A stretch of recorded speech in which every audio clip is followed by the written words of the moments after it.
कहानी जैसी है। एक घटना हमने सुनी कि भाई एक ना ये ताले चाबी वाले होते हैं ना, तो एक चाबी बनाने में एक परफेक्ट व्यक्ति था। कोई भी भयंकर से भयंकर ताला हो वो खोल लेता था। ऐसी उसकी दूर दूर के क्षेत्रों में मान्यता थी कि ये आदमी परफेक्ट है, इससे कोई भी ताला खोल लेता है।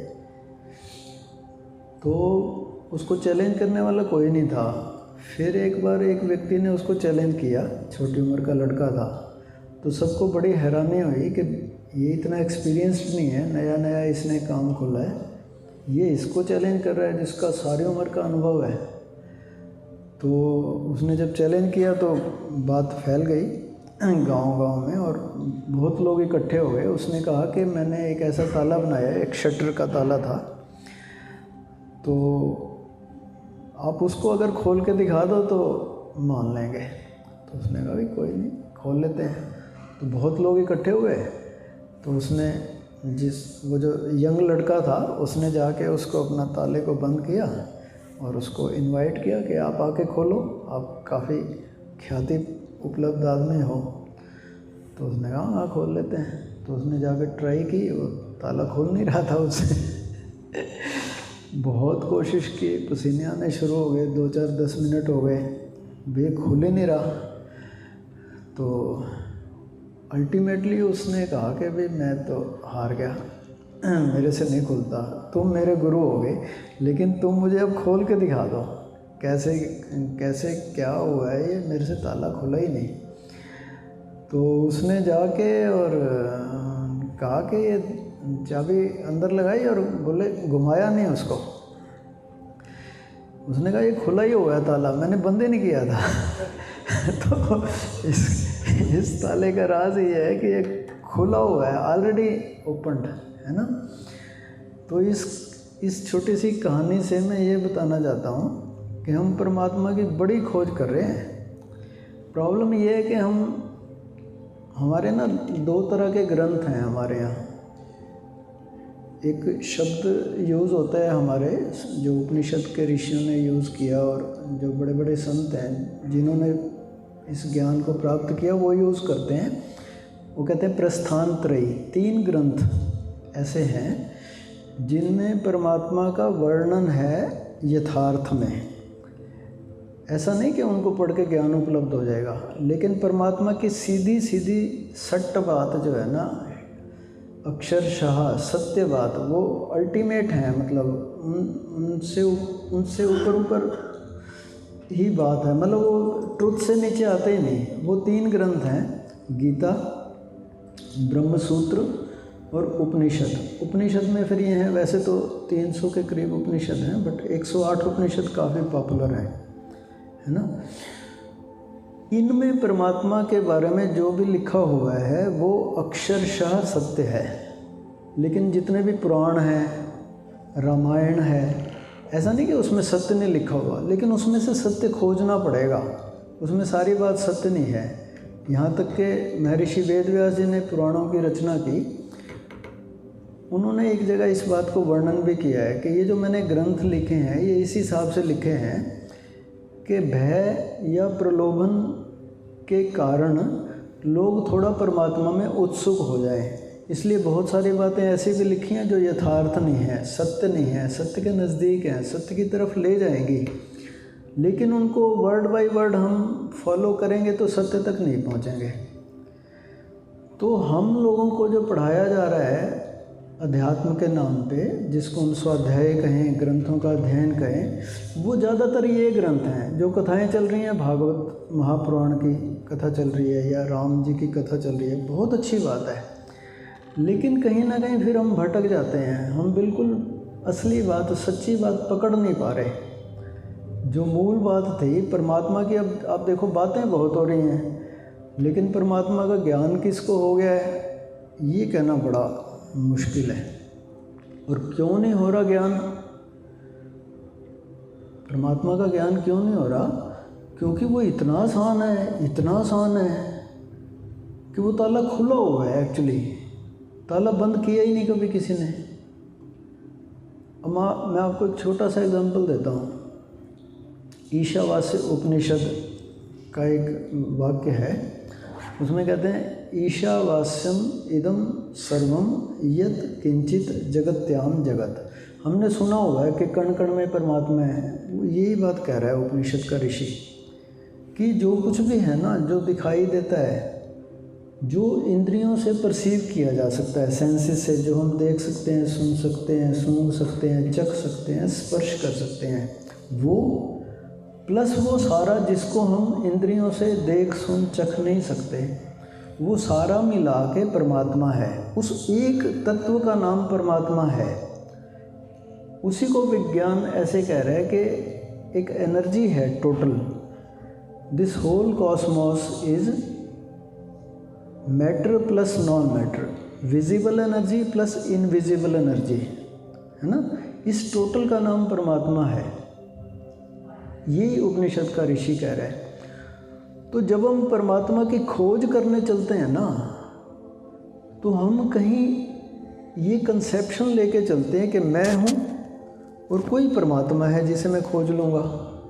जबकि उपनिषद का ऋषि ये कह रहा है कि परमात्मा को खोजने के लिए परमात्मा होना पड़ता है, तब परमात्मा खोजा जाएगा। लेकिन तब परमात्मा को खोजने की ज़रूरत ही नहीं है। जब आप परमात्मा हो गए, अब आप परमात्मा को खोजने चले, उसका कोई मतलब ही नहीं है। आपने खुद को जान लिया, मैं भी परमात्मा हूँ। तो जब हम परमात्मा की खोज कर रहे हैं, तो एक बात पक्की मैंने मान ली, जो कि भ्रम है, गलत है, बिल्कुल झूठ है। यानी मैं तो परमात्मा ना हुआ, कोई और ही परमात्मा है। जैसे उपनिषद का ऋषि एग्जाम्पल देता है, हम अपनी देसी भाषा में एग्जाम्पल दें, जैसे पानी में क्या क्या चीज़ मिलाई जा सकती है जो मिल जाए आपस में। पानी में दूध मिला सकते हो, चाय मिला सकते हो, पानी भी मिला सकते हो, और कोई ऐसा लिक्विड भी मिला सकते हो। पानी में तेल तो नहीं मिला सकते, दोनों के गुण बिल्कुल ही अलग हैं, थोड़ा बहुत गुण। इसलिए परमात्मा को जानने के लिए छोटा मोटा परमात्मा होना पड़ता है। इसलिए कहा कि कम से कम आत्मज्ञान ही हो जाए। परमात्मा यानी आत्मा का परम रूप, शब्द से क्लियर है, आत्मा का परम रूप, आत्मा का विराट रूप। यानी आत्मा अगर छोटा सा है यहाँ तक, तो उसका विराट रूप। जैसे मान लो एक समुद्र है, समुद्र में आप एक बूंद निकाल लो, एक चम्मच पानी निकाल लो, उसको टेस्ट कर लो, वो और पूरे समुद्र का पानी क्वालिटेटिवली बोथ आर सेम, दोनों एक ही है ना उनकी क्वालिटी में। हाँ, क्वांटिटी का बड़ा फ़र्क है। एक चम्मच पानी में आप हाथी नहीं डुबो सकते, समुद्र में चाहे आप 1000 हाथी डुबो लो, क्वांटिटी में बड़ा फ़र्क है। इसलिए आत्मा और परमात्मा में क्वालिटी का कोई भेद नहीं है, क्वांटिटी का बहुत भेद है, विराट है वो। तो क्या ऐसा हो सकता है कि मैं आत्मा को जान लूँ तो परमात्मा को जाना जा सकता है ना, क्योंकि क्वालिटेटिवली बोथ आर सेम। और आत्मा का मतलब क्या हुआ? आत्मा का शाब्दिक अर्थ है मैं, आत्मा का शाब्दिक अर्थ है मैं। अगर मैं स्वयं को जान लूँ, व्हाट एम आई रियली, ये जो सारा सिस्टम है जो मुझे मिला हुआ है, फिज़िकलिटी को तो मैं जानता हूँ। जब मैं कहता हूँ फिज़िकल, तो उसमें मेरा शरीर भी आ गया, मेरी इंद्रियां भी आ गई, मेरा प्राण भी आ गया, मेरा मन भी आ गया, मेरी इमोशंस भी आ गई। सूक्ष्म होता जाता है, फिज़िकल तो बहुत स्थूल है, सूक्ष्म होता गया, लेकिन है वो सारा मटेरियल ही, मैटर ही है वो, है ना। उसके बाद जब मेरी ऊर्जा यहाँ पे आती है तो नॉन मैटर का जगत शुरू होता है, तो आत्मा का जगत शुरू होता है। यहाँ आके जो हमने अभी आपको प्रयोग कराए पहले 2 सेशंस में, मुझे हल्की हल्की ग्लिम्पसेस आनी शुरू होती हैं कि बियॉन्ड मैटर भी मैं कुछ हूँ, नॉन फिज़िकल भी मेरा होना है। हम कहते हैं ना ह्यूमन बीइंग मतलब एक तो ह्यूमन हो गया, ये 5 शरीर हो गए मेरे। बीइंग क्या है? बीइंग लगाने की क्या ज़रूरत थी, ह्यूमन काफ़ी था। बीइंग का अर्थ है मेरा वो होना जो ह्यूमन नहीं है, जो मैटर नहीं है, जो मटेरियल नहीं है, जो नॉन मैटर है, उसको जानना ये अध्यात्म है, सीधे सीधे अगर कहें ना। तो उसको हम जानने की कोशिश करेंगे। और जानना बड़ा आसान है, पहले थ्योरेटिकली मैं आपको बता देता हूँ, फिर उसको अनुभव करेंगे। ये जो ईशावास्य उपनिषद का ऋषि कह रहे हैं ना, ईशावास्यम इदम सर्वम यत किंचित जगत्याम जगत, कहते जितना ये विराट जो इंद्रियों से परसीव नहीं किया जा सकता वो परमात्मा है। सीधे सीधे कह रहा है उपनिषद का ऋषि, यानी the space between you and me, the space between the planets, it is the godliness, it is omni present, it is omni potent, it is omniscient, जिसको हम कह रहे हैं कि सर्वशक्तिमान है, सर्वज्ञ है ना, सर्वत्र है। 3 क्वालिटीज़ होगी परमात्मा की कि वो सर्वत्र है, सब जगह है, कण कण में है, सर्वज्ञ है, सब जानता है, सर्वशक्तिमान है, सबसे ज़्यादा पावरफुल है। प्रश्न ये खड़ा होता है कि ये जो आकाश है क्या ये सर्वत्र है? विज्ञान प्रूव कर रहा है कि ये सर्वत्र है। उन्होंने कह दिया कि ये जो दिखाई दे रहा है ना, ये भी ब्लैंकनेस है, ये भी यही एनर्जी है, कंडेंस्ड एनर्जी है। इस एनर्जी और इस एनर्जी में कोई अंतर नहीं है। कोई भी पदार्थ ले लो, every smallest tiny particle is electromagnetic energy, simple. और कोई तत्व यहाँ पे है ही नहीं।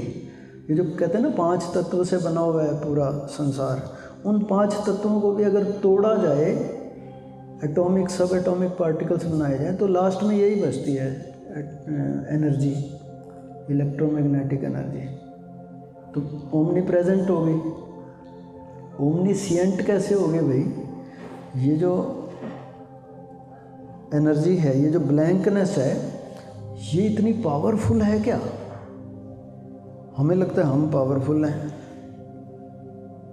लेकिन हमारा जो अंतिम पार्टिकल ले लिया जाए, फोटोन जिसको हम कहें विज्ञान की भाषा में, एटम जिसको कहें, सब एटॉमिक पार्टिकल, उस छोटे से एटम में इतनी शक्ति है। वो जो परमाणु बम बनते हैं उसके, है ना, हिरोशिमा नागासाकी पे क्या डला था, कौन सा बम बना था वो जो छोटा सा पार्टिकल, एटॉमिक पार्टिकल जो आँख से दिखाई भी नहीं देता, उसमें इतनी शक्ति है कि 2 लाख लोग मार दिए उसने इतनी सी देर में। और अब तो ऐसे ऐसे और एडवांस्ड बम बन गए हैं, पूरी पृथ्वी को नष्ट कर लो एक एटम बम से, इतना पावरफुल है ये।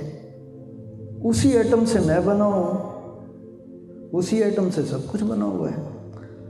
तो विज्ञान ने ये प्रूव कर दिया कि ये जो स्पेस है यही परमात्मा है। इसको वो कह रहे हैं हिडन गॉड। देखो उन्होंने शब्द भी रख दिया, इसका नाम रखा हुआ है हिडन गॉड, इसका नाम रखा हुआ है फील्ड, इलेक्ट्रोमैग्नेटिक फील्ड, इसका नाम रखा हुआ उन्होंने मैट्रिक्स। ये मैं अपने मुंह से अपनी तरफ से नहीं बोल रहा, मैट्रिक्स नाम से एक फिल्म भी बनी हुई है। मैट्रिक्स का शाब्दिक अर्थ होता है मात्र सदृश्य। हम उसको भगवान विष्णु कह रहे थे, पालनहार कह रहे थे, है ना, कि जो परमात्मा हमारा पालन करता है, वो कह रहे हैं मैट्रिक्स है, यानी माँ के सदृश हमारी पालना कर रहा है ये ब्लैंकनेस।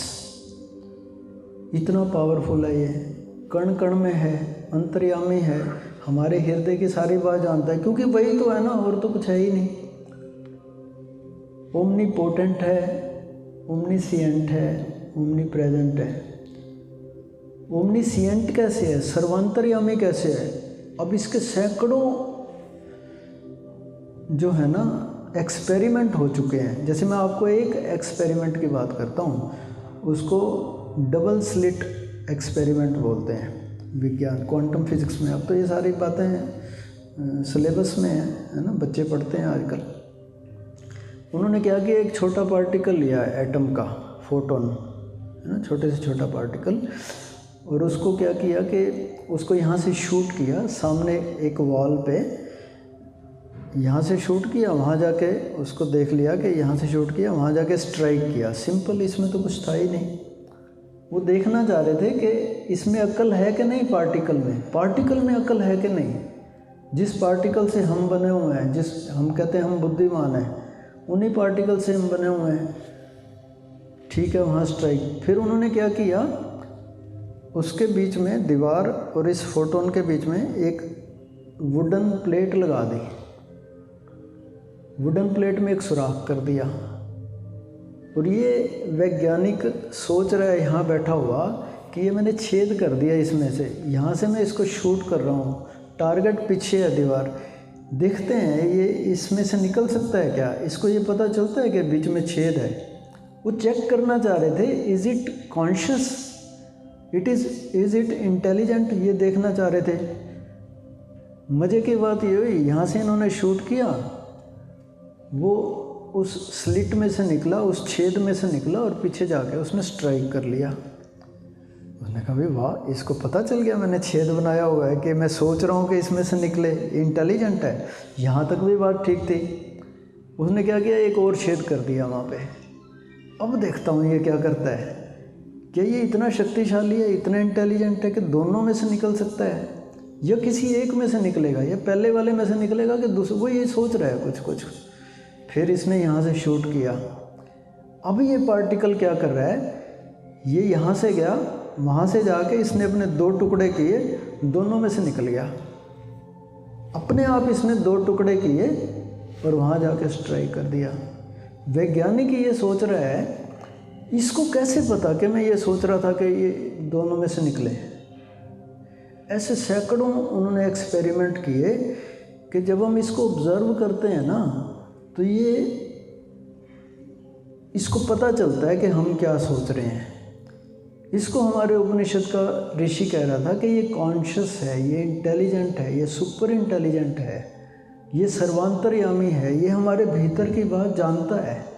मैं क्या सोच रहा हूँ इसको पता चलता है, इसी फोटोन से मैं बना हूँ। तो विज्ञान ने ये सिद्ध कर दिया कि मेरे और आपके बीच में ये जो आकाश है ना, ये परमात्मा है। मैं ये करने की कोशिश कर रहा हूँ। फिर इस परमात्मा को प्राप्त करना इतना कठिन कैसे हुआ पड़ा, ये तो हमेशा ही है अभी आपके और मेरे बीच में स्पेस। अच्छा आप बताओ कि हमारे लाइफ में सबसे इम्पोर्टेंट चीज़ क्या है जिसके बिना हम 1 सेकंड भी नहीं रह सकते, जिसके बिना हम सर्वाइव ही नहीं कर सकते? बताओ। हैं? सांस के बिना तो मैं आपको आधे घंटे बैठ के दिखा दूँ, नो प्रॉब्लम। जिसके बिना आप सोच ही नहीं सकते, सर्वाइव ही नहीं कर सकते 1 सेकंड आप। हैं? हैं जी? आत्मा है ना सर। आत्मा यानी क्या? जो निकल करके चली जाती है। नहीं, वो तो स्थूल शरीर है, वो तो है ही। उसके बिना मैं ये पूछना चाह रहा हूँ, जिसके बिना आप रह ही नहीं सकते। नहीं, विचार के बिना तो आपका दिमाग निकाल दिया जाए, आप मज़े में रह सकते हो। आपका ब्रेन ख़त्म कर दें, आप फिर भी रहोगे। कोमा में लोग पड़े हुए हैं। नहीं, यूनिवर्स के बिना आप क्यों नहीं रह सकते? फीलिंग के बिना भी बहुत लोग रह सकते हैं। फीलिंग का तो कोई सिस्टम ही नहीं है। जिसके बिना, चलो मैं आपको लाइफ लाइन देता हूँ, कहते हैं ना लाइफ लाइन देता हूँ। आप जिसके बिना आप ऐसे ऐसे कर रहे हो ना, ऐसे ऐसे भी नहीं कर सकते, इतना भी नहीं कर सकते, इतना भी नहीं कर सकते। जिसके बिना मेरी आवाज़ आपको पहुँच ही नहीं सकती, जिसके बिना आप हिल ही नहीं सकते। ये मैंने हाथ ऐसे कर दिया ना, ऐसे भी नहीं कर सकते। जिसके बिना आप बिल्कुल स्टैचू की तरह हो जाओगे, आप कुछ भी आप नहीं, ये आकाश है जिसके बिना आप नहीं जी सकते। आकाश के बिना, खाली जगह के बिना आप सरवाइव नहीं कर सकते। आप कल्पना करो, आपके चारों तरफ स्पेस है ही नहीं, आप हिल सकते हो? खाली जगह ही नहीं है। ये आकाश रिजल्ट तो आ गया। आकाश, परमात्मा, ओमनी प्रेजेंट, ओमनीसिएंट, ओमनीपोटेंट। परमात्मा के बिना हमारी सर्वाइवल नहीं है, 1 सेकंड भी नहीं है। अच्छा ये बात बताओ, एक तो ये सिद्ध हो गया परमात्मा के बिना हम रह ही नहीं सकते, बिल्कुल जिंदा ही नहीं रह, 1 सेकंड भी नहीं रह सकते, हिल ही नहीं सकते, हमारी सर्वाइवल पॉसिबल नहीं है। अच्छा ये बताओ, हम खोज क्या रहे हैं? सबसे ज़्यादा हमें अच्छा कहाँ लगता है? अच्छा शांति कहाँ मिलती है? जैसे मान लो यहाँ पे आपके चारों तरफ 100 लोग खड़े कर दूँ, आपको शांति मिलेगी? नहीं मिलेगी। तो शांति हमें कहाँ कहाँ मिलती है? एकांत में क्या होता है? बहुत ज़्यादा। एकांत में परमात्मा सबसे ज़्यादा होता है। एकांत में आकाश सबसे ज़्यादा होता है, स्पेस सबसे ज़्यादा होता है। इसलिए आप देखो, जहाँ बिल्डिंगें नहीं है आपको बहुत अच्छा लगता है। आपको छत पे जाके अच्छा क्यों लगता है? छत पे आकाश ही आकाश है, ऊपर तो कोई बिल्डिंग है नहीं। अच्छा, बड़े पार्क में क्या अच्छा होता है? हैं? स्पेस। बड़े पार्क यानी स्पेस ज़्यादा है, वहाँ पे आकाश ज़्यादा है, परमात्मा ज़्यादा है। अच्छा, बड़ी कार में क्या ज़्यादा है? मैं एक बच्चों का सेशन ले रहा था, वहाँ मैंने पूछा बड़ी कार में क्या बड़ा होता है? अभी छोटा बच्चा कहता है बड़ी कार में इंजन बड़ा होता है। मैंने कहा भाई इंजन तो बड़ा होता है, बात तो ठीक है, लेकिन कुछ और भी बड़ा होता है। आपके वो जो लेग रूम या डिग्गी बड़ी होती है, जहाँ जहाँ भी आकाश। अच्छा, बड़ी कोठी में क्या बड़ा होता है? आकाश बड़ा होता है। महल में क्या बड़ा होता है? वो ऊपर छत है इतनी, क्या ज़रूरत है भाई 15 फुट पे छत बना दो। लेकिन कहते हैं क्या मज़ा आ गया, क्योंकि आकाश में ही मज़ा है। आकाश यानी स्पेस। जहाँ जहाँ भी स्पेस है, जहाँ जहाँ भी खालीपन है, जहाँ जहाँ भी लोग कम हैं, बिल्डिंग्स कम हैं, जहाँ भी आकाश की फीलिंग, पहाड़ों पे जाके अच्छा लगता है।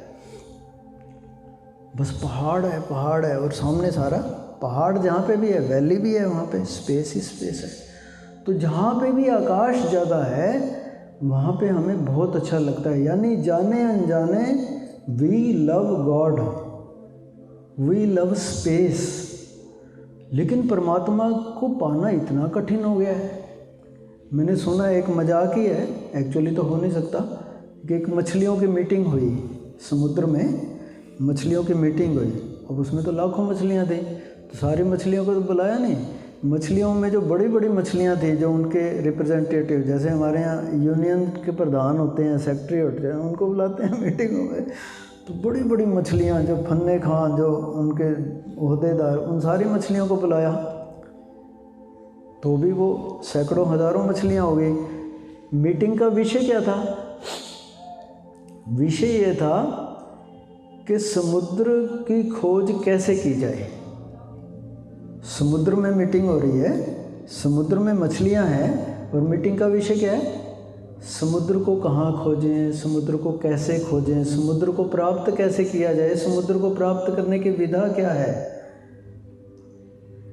इस विषय पे मीटिंग हो रही है। आपको जान के हैरानी होगी कि मछली को पानी में सब कुछ दिखता है, पानी नहीं दिखता।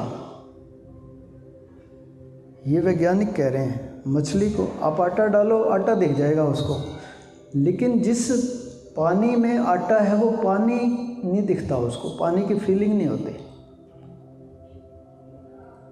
मछली को अगर पानी के बाहर निकाल दो उसको दिखाई नहीं देता कुछ। तो मछलियाँ ये मीटिंग कर रही हैं कि समुद्र की खोज। फिर बड़ी चर्चा हुई, जैसे हम लोग करते हैं कि पुराणों में देखो जी, स्क्रिप्चर में देखो, ग्रंथों में देखो, फलाने ऋषि ने प्राप्त किया हुआ था परमात्मा को। ऐसी मछलियाँ कहें, हमने सुना है जो हमारी दादी के दादी के दादी की मछली थी ना, वो जो बड़ी दादी थी मछली, उसने शायद समुद्र को देखा था, शायद उसने समुद्र को खोजा था, शायद उसको समुद्र के बारे में पता था। ऐसी मीटिंग हो रही है। फिर बड़ी फिलॉसफिकल बातें हुई, कुछ मीटिंग का एंड ना हुआ। अल्टीमेटली ये हुआ भाई, समुद्र को प्राप्त करना तो भैया लगभग क्या असंभव ही है। जन्मों जन्मों लगेंगे समुद्र को प्राप्त करने में, तो समुद्र को खोजने में। ये समुद्र में मीटिंग चल रही है कि समुद्र को प्राप्त करना। यही हम सोच रहे हैं कि इस आकाश को प्राप्त करना तो बड़े जन्म लगेंगे, कितने जन्मों जन्मों की साधना करनी पड़ेगी, तब ये आकाश मिलेगा हमें। और ये आकाश कितनी दूर है हमारे से? मछली को तो आप पानी में से निकाल सकते हो, हमें कैसे आकाश में से निकलोगे? हम तो आकाश में ही रहते हैं। मछली तो समुद्र से बाहर निकल जाए, ज्वार भाटा आ जाए, कोई शिकारी पकड़ ले उसको, मछुआरा पकड़ ले, तो वो छटपटाती है। मछली पानी के बिना रह नहीं सकती, जैसे हम आकाश के बिना नहीं रह सकते। बट मछली को समुद्र में से निकालने का उपाय है, निकल सकती है। हम तो निकल ही नहीं सकते, हम तो आकाश में ही हैं, हमेशा परमात्मा में ही हैं। और हम खोज किसको रहे हैं? परमात्मा को पाना कितना मुश्किल है, कितना आसान है। वो ताले चाबी वाला काम हो गया, ताला खुला ही हुआ है। हमें सारे भजन सुनाते हैं संत, एक भजन नहीं सुनाते। एक कबीर साहब का भजन है, पॉपुलर तो है वो, मोह को कहाँ ढूंढे रे बंदे मैं तो तेरे पास में। परमात्मा की तरफ से कबीर साहब को कहते हैं, अखाड़े होते हैं ना, अखाड़ों में एक ऐसा होता है कि पुराने जो पहलवान थे उनकी लंगोटी पदक के साथ मिलती है। जो उनके अखाड़ा दंगल होती है ना, उसमें इनाम देते हैं, प्लस उस अखाड़े का जो पुराना पहलवान होता है उसका लंगोट उसको इनाम में दिया जाता है। और ये कहा जाता है कि 1 साल के लिए फलाने पहलवान का जो लंगोट है ना वो फलाने के पास है, यानी ये 1 साल के लिए मालिक है। संतों की परंपरा का, संतों का लंगोट संतों की भाषा में अगर बताया जाए वो कबीर साहब के पास है। कबीर साहब ने सीधी सट्ट बात कर रखी है, जहाँ भी कर रखी है, वो छोटी बात करते ही नहीं, इसलिए वो बड़े से बड़े संत हैं। मैं उनका फ़ैन नहीं हूँ, लेकिन संतों की बात कर रहा हूँ। मैं तो बहुत संतों से सीखता हूँ, कबीर साहब से भी सीखता हूँ।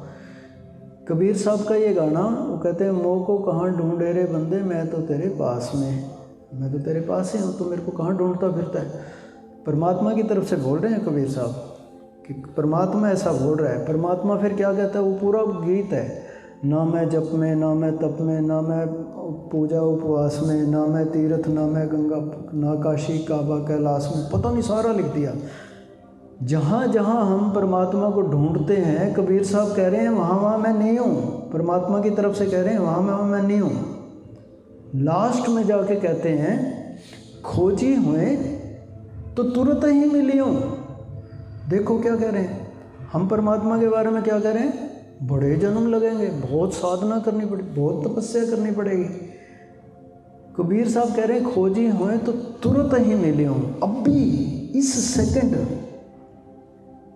एक अष्टावक्र महागीता है, उसकी बात कोई नहीं करता,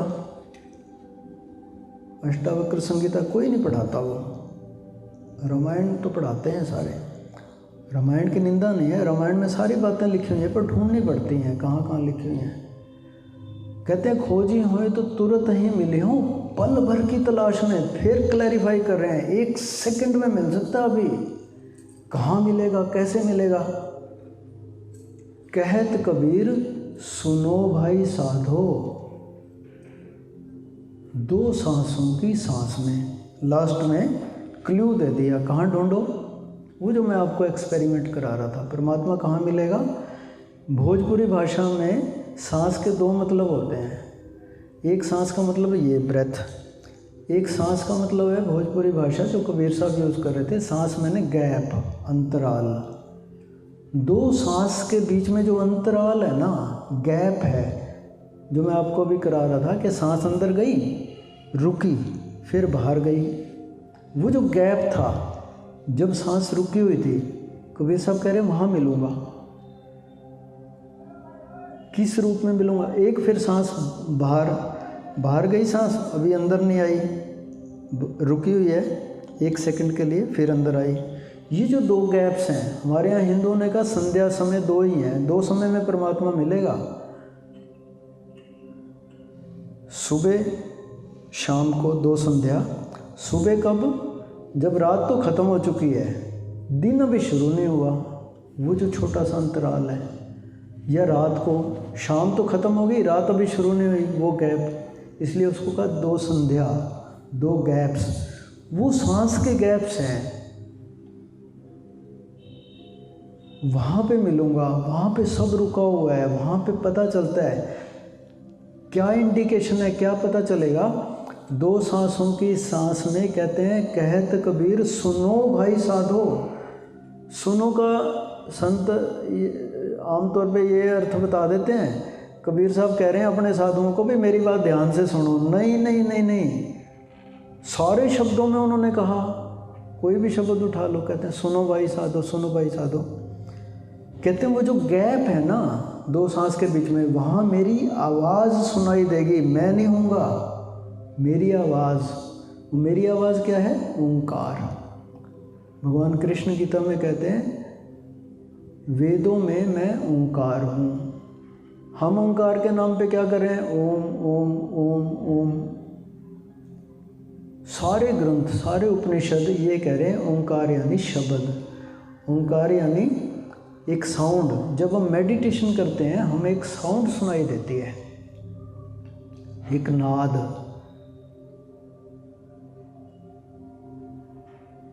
एक ओंकार सतनाम, गुरु नानक देव जी ने कहा। जब उनको ज्ञान प्राप्त हुआ तो जैसे लोगों ने पूछा भाई आपको क्या अनुभव हुआ, क्या पता चला? उन्होंने कहा एक ओंकार सतनाम, कर्ता पुरुष निर्भव निर्वैर अजूनी सैभम गुरु प्रसाद।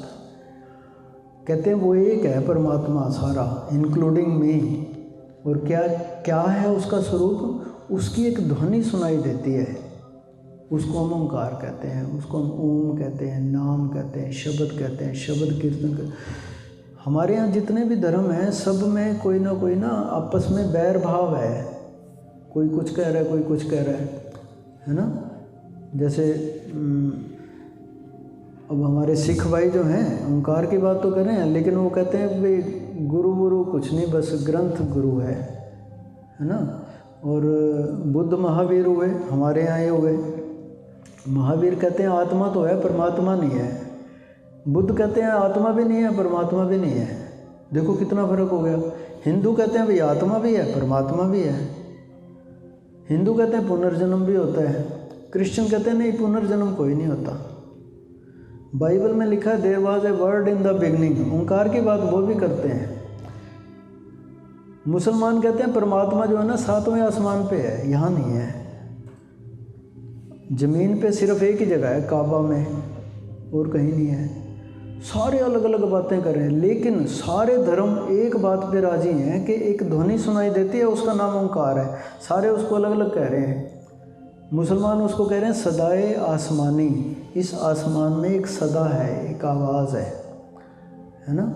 गुरु नानक देव कह रहे हैं एक ओंकार सतनाम। भगवान बुद्ध कह रहे हैं the sound of silence. Buddha के आगे एक परंपरा चली जैन फकीरों की, वो कह रहे हैं the sound of one hand clapping, एक ताली की आवाज़। अब एक ताली की आवाज़ कैसे आएगी? ऐसे सारे संतों ने अलग अलग, बाइबल में आया था there was a word in the beginning and the word was God. यानी उस ओंकार को सुनोगे ना तब जाके हमारी साधना की शुरुआत होगी। जब तक वो ओंकार नहीं सुना तब तक हमारी साधना शुरू नहीं हुई। तो हम जो भी प्रयोग करेंगे उसमें कोशिश करेंगे कि हम मेडिटेशन में उस ध्वनि को सुने। मैं ये नहीं कह रहा सुन जाएगी, लेकिन अगर आप ये प्रयोग करते रहोगे तो हो सकता है 1 महीने में, 15 दिन में, 10 दिन में, नहीं तो हम जो 3 दिन का प्रयोग कराते हैं ना उसमें तो सबको सुना ही देते हैं, फिर उसमें तो कोई चक्कर ही नहीं है। लेकिन यह है कि अभी आप सुनोगे ना, उस ध्वनि को जैसे ही हम सुनते हैं हमारा ब्रेन डेल्टा मोड में आ जाता है, जिसकी हम कोशिश कर रहे थे ना कि डेल्टा मोड में आ जाए। ऐसे तो अब आप कोशिश करोगे तब बड़ी मुश्किल में आया होगा, तब भी नहीं आता। लेकिन अगर आप इस ध्वनि को सुनते हो तो फिर आप थॉटलेस हो जाते हो, आपका ब्रेन एकदम या तो रेस्ट मोड में आ जाता है या ऑप्टिमम यूज़ में आ जाता है, मिनिमम जो काम करेगा। तो मैं कहने की ये कोशिश कर रहा था कि परमात्मा को प्राप्त करना बिल्कुल भी मुश्किल नहीं है, सही दिशा में अगर हम प्रयास करते रहें, है ना। तो पहला प्रयास का उसमें ये है कि हम उस ओंकार की ध्वनि को सुनने का प्रयास करें।